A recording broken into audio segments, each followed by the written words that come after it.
Hi there. I'll just consume my recommended daily value of 2,300 milligrams of sodium today, in lieu of the Game Awards as I discuss what is a fighting game. Well, let's look at the nominees. Looking at the nominees, we got here DNF Duel, JoJo's Bizarre, this name is too long, The King of Fighters 15, Multiverses, and Sifu? Listen, just because a game has fighting in it doesn't make it a fighting game. You don't call Pokemon a platformer just because there's platforms in it, right? So, Sifu isn't a fighting game. I rest my case. But then that begs the question, what makes a fighting game, well, a fighting game? And more importantly, what goes into making a high quality game in this genre? Who am I kidding? You don't play these games to have a fun, well thought out experience. Maybe I should double my sodium intake today, just in case. Rock, paper, scissors, a classic game. You know how it goes. Rock beats scissors, scissors beats paper, and paper beats rock. Each element balancing the other out, so there will always be a winner among the two players. Granted, you both didn't tie with rock for the 50th time. You will have to kill me first. This is the core of what a fighting game is, where every option has a defined weakness and strength, and cycling through those options is how the games are meant to be played. Rock, rock, rock, how you suck! Where one can make the argument that rock, paper, scissors isn't a great comparison because it's all down to luck, I would say you're wrong. Fighting games are all about the mind games you play with your opponent. In other words, both of us are stupid and are pretending to be smarter than we actually are. Placed within the confines of short matches where every second matters and under the guise of flashy characters and cool attacks, fighting games are tons of fun, almost always allowing considerable growth if you, as the player, intend to improve your expertise of this genre over time. But before we discuss this topic further, we first must go all the way back to the origin of fighting games, or at least the first notable version of one. Karate Champ was released in 1984 as an arcade game developed by Technos Japan, the same company behind Double Dragon and the Kunio-kun franchises. It's a rather simple game where two players can move left or right and attack the other in different ways. There is no health bar system, so the first to land a hit wins the round. First to win 2 of these rounds is declared the winner. This was a smash hit in the arcades, becoming the highest grossing arcade game in 1985 and the best selling computer game all the way until 1989. It's a neat little game. This game is garbage! Because of the one-shot potential of every round, each round start has a great deal of tension, causing you to be thoughtful about the actions you take so you won't get punished and lose for it. This game was responsible for popularizing the player versus player fighting game format and undoubtedly influenced many games after its release, one of which being Street Fighter. What the heck am I playing? Okay, listen. I understand that Street Fighter 1 was released in 1987 and was most definitely a huge step up from Karate Champ, not only in visuals, but in movement and variety of attacks, but come on! To me, it just feels so much messier. It's like they added a bunch of stuff, hoping it will work out, but I still feel the simplicity of Karate Champ is just so much more effective. They included special moves, great, but why is it so unnecessarily difficult to do something that simple? I look like an idiot right now! This wasn't helped by its controls either. The original release of Street Fighter 1 utilized a very odd set of pressure pad controls where the harder you hit it, the stronger the attack is. You know what? They did one thing right. Or why do the characters feel so weighty and clunky whenever they jump? Why aren't they fighting on the streets? But nonetheless, these were the building blocks necessary to develop the fighting game genre into a vastly more complex space, introducing a multitude of conventions that have long since become standard in modern fighting games. Those being different attack buttons, and the aforementioned special moves, to name a few. This title didn't sell the best, failing to meet the expectations Capcom had for it, for the most part. But it was with its sequel and the additions and improvements that came with it where this series really hit it big. Ad hot anime woman! Street Fighter 2. That one. This is the most influential fighting game of all time, as well as being one of the most iconic games ever made. And I don't think you can argue with that. Ryu, Ken, Chun-Li, these characters have become staples of gaming history. Characters I would argue being around, if not on the same level of influence that Mario and Sonic have. It would be an understatement to say that this game completely changed the fighting game landscape at the time of its release, even being a significant driving force for the grassroots competitive community to grow to an even larger scale. Street Fighter 2 follows the same conventions as the first game, where two players still fight each other in timed matches until one player depletes the other's health bar, but this time with 16 highly unique playable characters, more special attacks, a polished movement system, and a new super meter that gives players an extra resource in-game.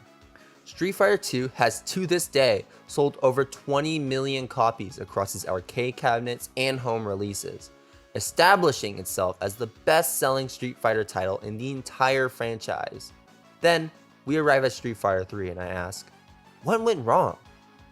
I hear so often that Street Fighter 3 has some of the best gameplay in the entire series, once again building on the previous gameplay mechanics by adding a new parry system, more interesting combo routing, and of course, lots of new characters. But these sales don't show it at all. Street Fighter 4, another entry that I hear has gameplay that can compete as being one of the best in the series, simplified elements from 3 but brought in so many playable characters and new gameplay systems that encouraged higher technical skill. Street Fighter 4 sold extremely well. 9 million units is not something to scoff at, that's for sure, but even it couldn't reach half of 2's total sales. So why was there such a sharp decline in players after Street Fighter 2? Can't think. I need more water. One major reason would be the fact that for every new release, other games, whether it be shooters, platformers, or RPGs, were all growing in scale. Everything started to become grander and more ambitious, and eventually over time, fighting games just couldn't compete anymore. It doesn't help that the fighting game genre can never output another trailblazer like Street Fighter 2 again, and arcades started to become less popular as home console gaming became more prominent. With the focus on in-game content becoming more and more paramount, fighting games were still stuck in their arcade roots, leaving the main casual audience nothing to keep their interest while still paying the same AAA price that they pay for every other game that could actually provide worthwhile content to the player.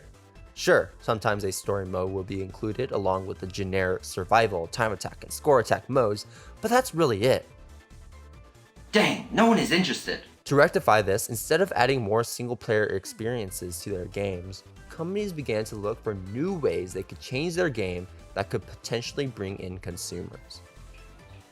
Add more particles. Cool shit. Everyone wants to do it, but not everyone can.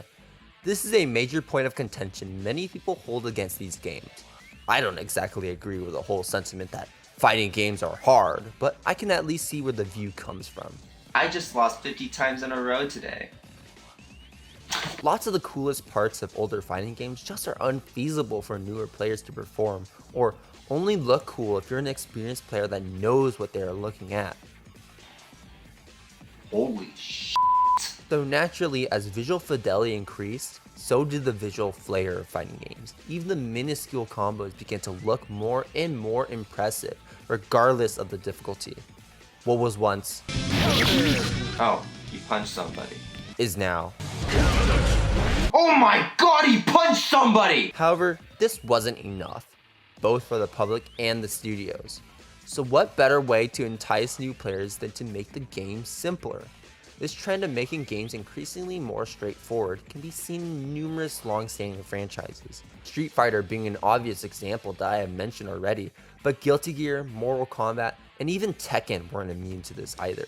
Now, don't get me wrong, I still greatly enjoy playing these newer games, just as much as I do the older ones, but it's hard to deny that this streamlining also came with an assortment of issues. For one, there was a noticeable lack of variety. Combos and attacks may be visually cool to watch the first time, but after seeing the same combos with no variety repeated over and over, it's not wrong to feel bored as a spectator and a player. Along with this increased homogenization, the higher skilled players who enjoyed the freedom of past games felt shunned by the studios themselves, that the casual audience who probably wouldn't stick with the series were being valued over the ones who already existed. Sometimes this worked for the better, but other times it had a negative effect. But if there's one thing that both skill levels could agree on, online gameplay sucked. Emphasis on the past tense. Good online! The Japanese hate that phrase.